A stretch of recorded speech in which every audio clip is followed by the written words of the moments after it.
Hey everyone, this is Kevin the Entrepreneur. Now, I know what you're thinking, oh great, another podcast style video with one screenshot. No, that is not going to be this video. There is actually going to be several images.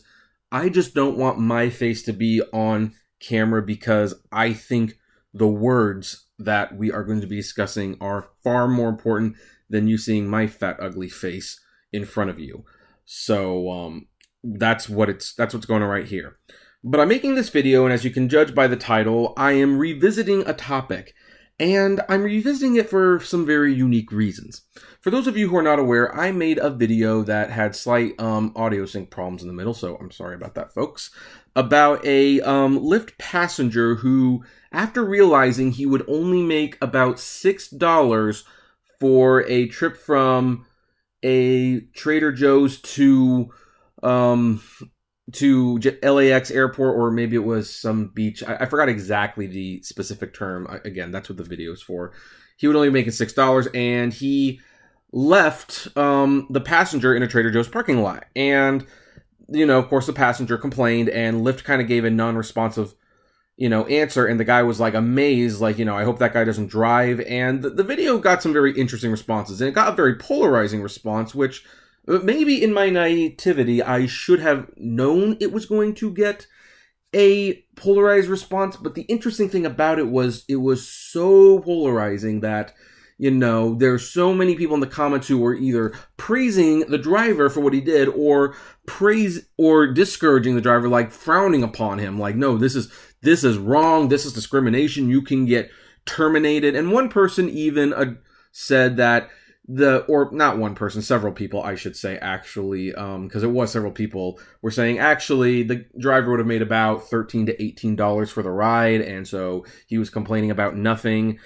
And I think these issues are worth taking a second look at.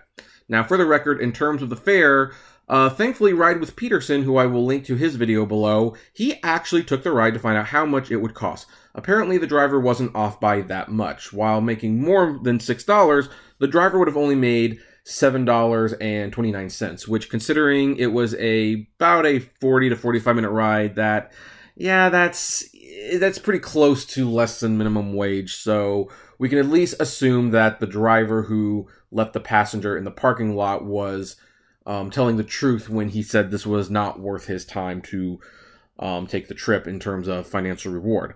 But here's the other thing. People have been complaining that, and have been saying even that, I encourage people to do this, and that he could totally be deactivated.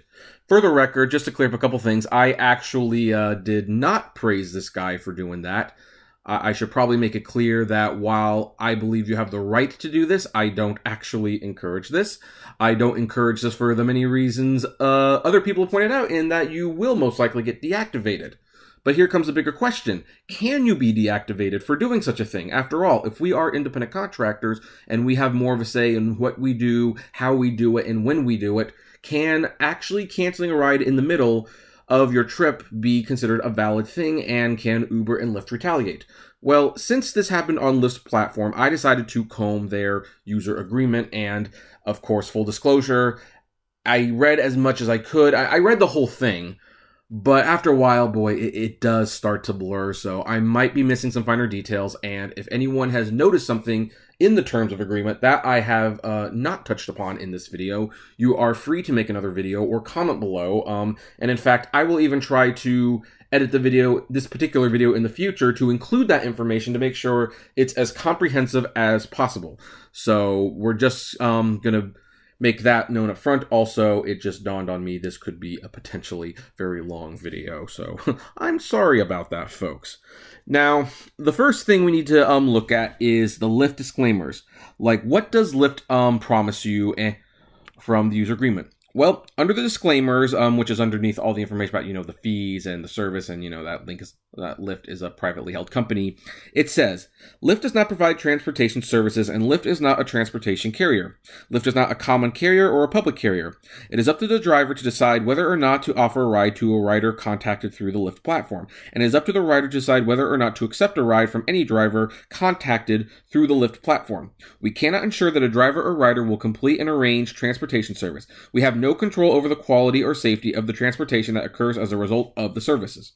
The Lyft platform is provided on an as-is basis and without any warranty or condition, express, implied, or statutory.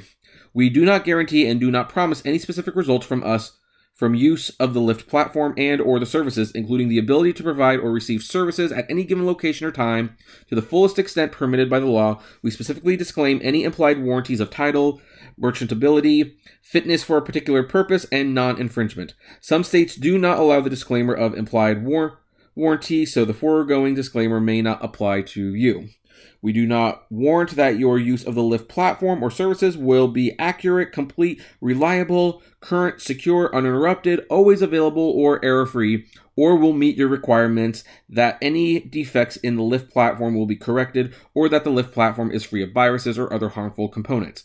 We disclaim liability for and no warranty is made with respect to collectivity and availability of the Lyft platform or services. So what does that mean in a nutshell? Basically, it means you're not guaranteed to get to your destination. Now, that seems like a really odd thing to put in your terms of use, but you know, it's kind of important that companies do this, because in case they fail in their service, and they fail many, many times, especially when you have a ride connecting app that connects unreliable riders to unreliable drivers and vice versa. So yeah, they have to put this in there. So basically, one of the first things is that if the guy's saying he did not get a service provided, well, point blank, Lyft does not guarantee you will get that service.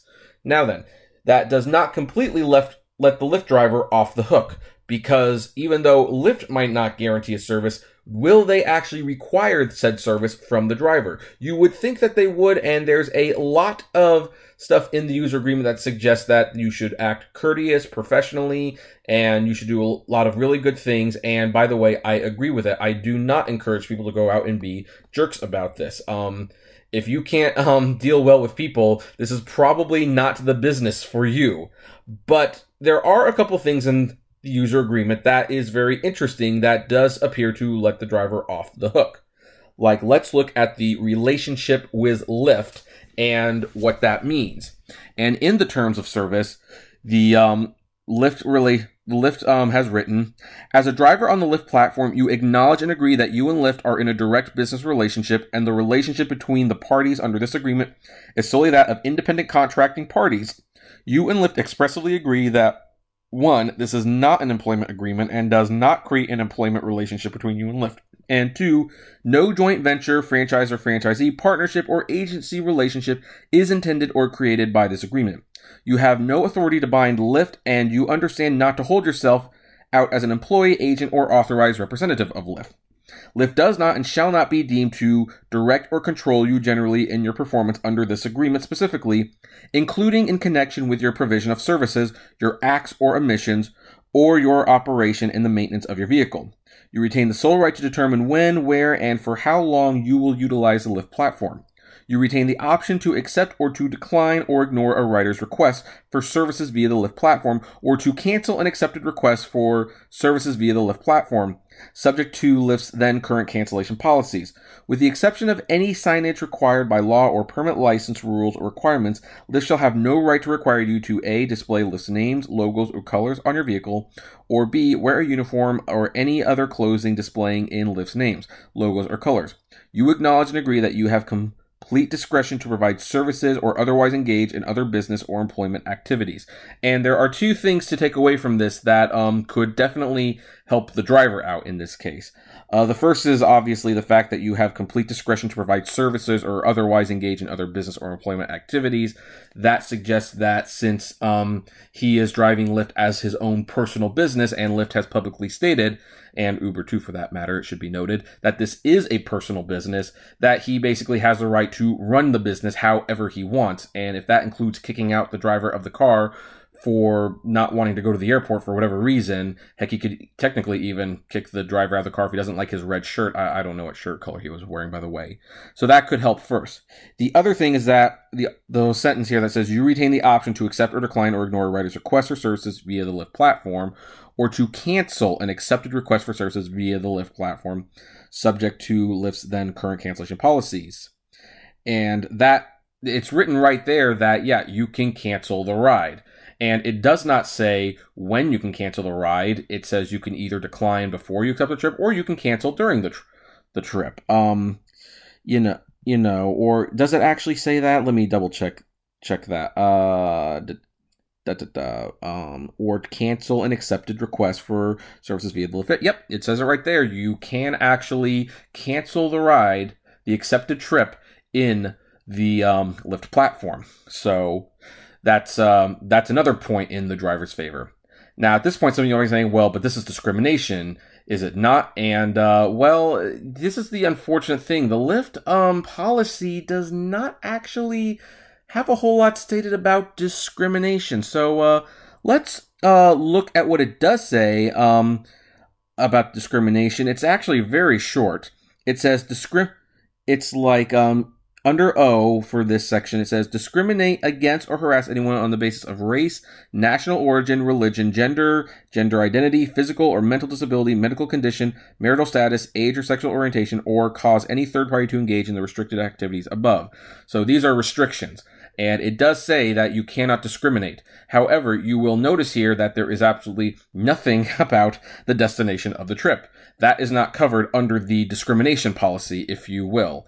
And for that matter, the video made it absolutely clear that he was not discriminating based on race. He was not discriminating based on job. He was not discriminating on anything other than the fact that where he was going would not have made him a lot of money. And for those of you who are going to point out that in the policy, you cannot ask for more money, and that is true, by the way, you cannot ask for more money on an already accepted trip, or even before you start the trip, don't do it.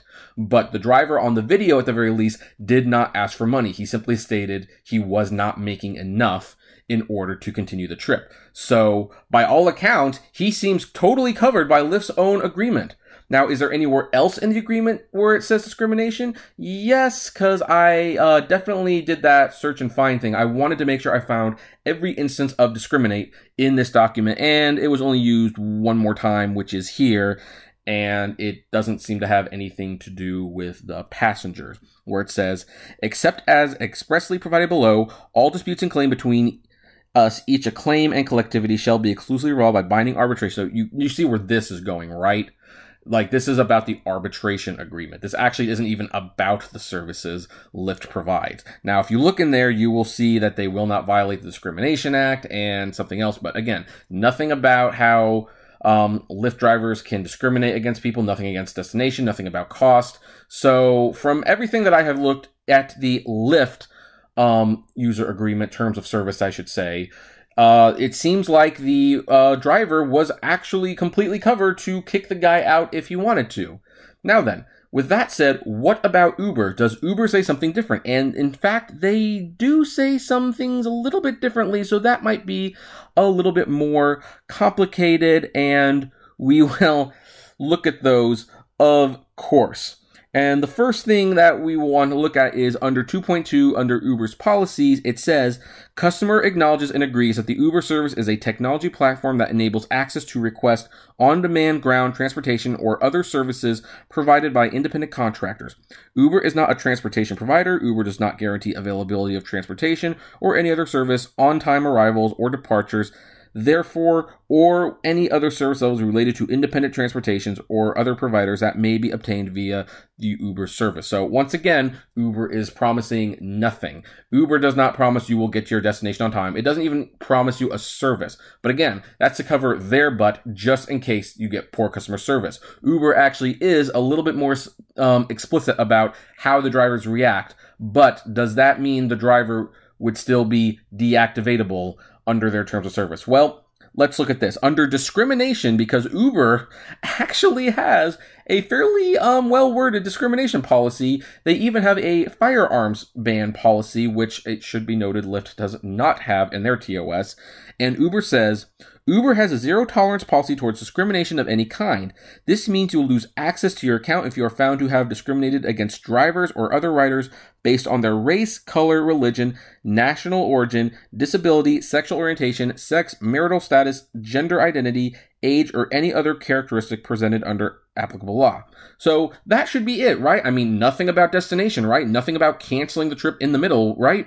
Well, this is where it gets a little complicated, because if you go down to, where is it? Let me find it on my computer. Yeah, this little screenshot.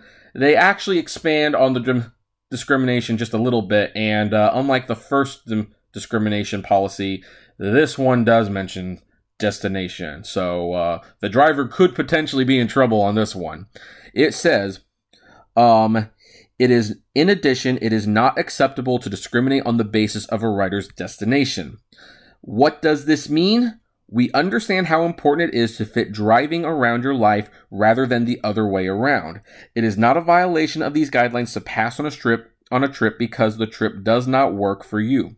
For example, it would interfere with a personal commitment or prior obligation, such as a job, a doctor's appointment, a school pickup, or a family event. But canceling trips or using features in the Uber app to avoid receiving trip requests solely for the purpose of avoiding a particular neighborhood due to the characteristics of the people or businesses that are located there violates these guidelines and may cause you to lose access to your account. So, oh boy, if this driver was an Uber driver, he's screwed, right? I mean, there it's written. You can't discriminate based on destination. Or can you?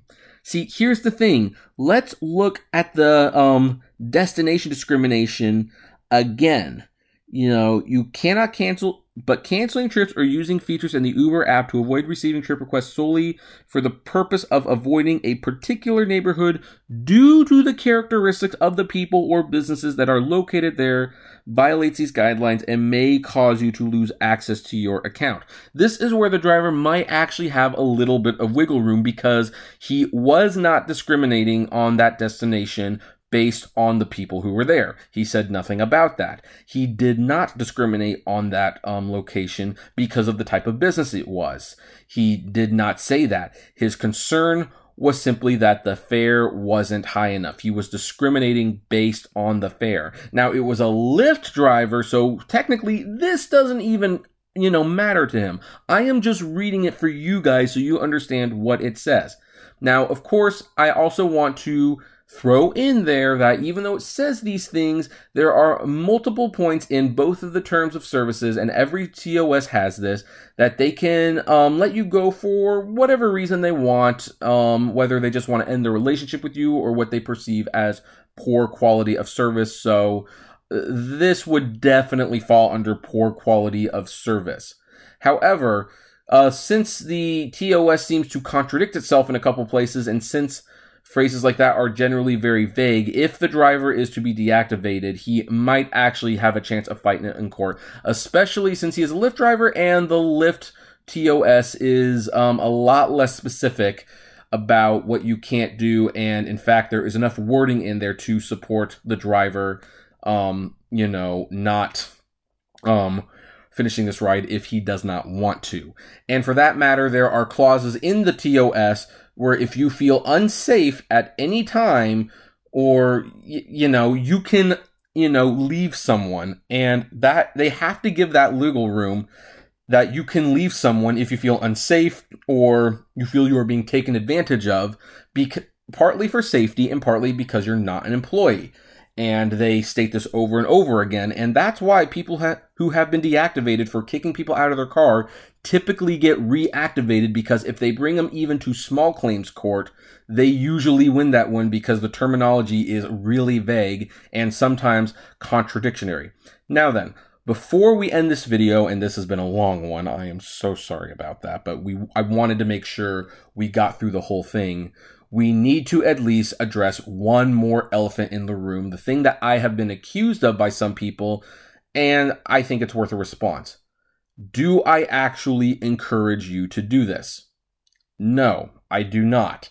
I think there's a myriad of reasons why you should finish the trip unless you feel unsafe. If you feel unsafe, get out of there, leave the car, do whatever you have to, get away from that person.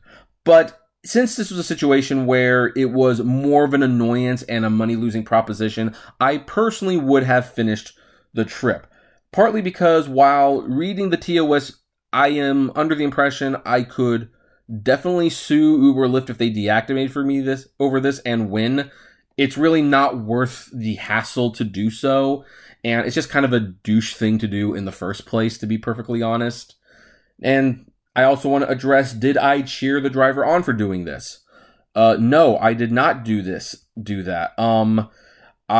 What I was merely pointing out was that the rate situation, the payment amounts have gotten so bad that this is what some drivers are starting to do. And there will be more like it. And I believe there will be more like it. And the question should not be, should this guy be driving? The question should be, why is it at this point in the first place? Like, why is it we have to expect someone to make less than minimum wage to do this? That is not fair. I mean, has the Fight for 15 movement accomplished anything since it started?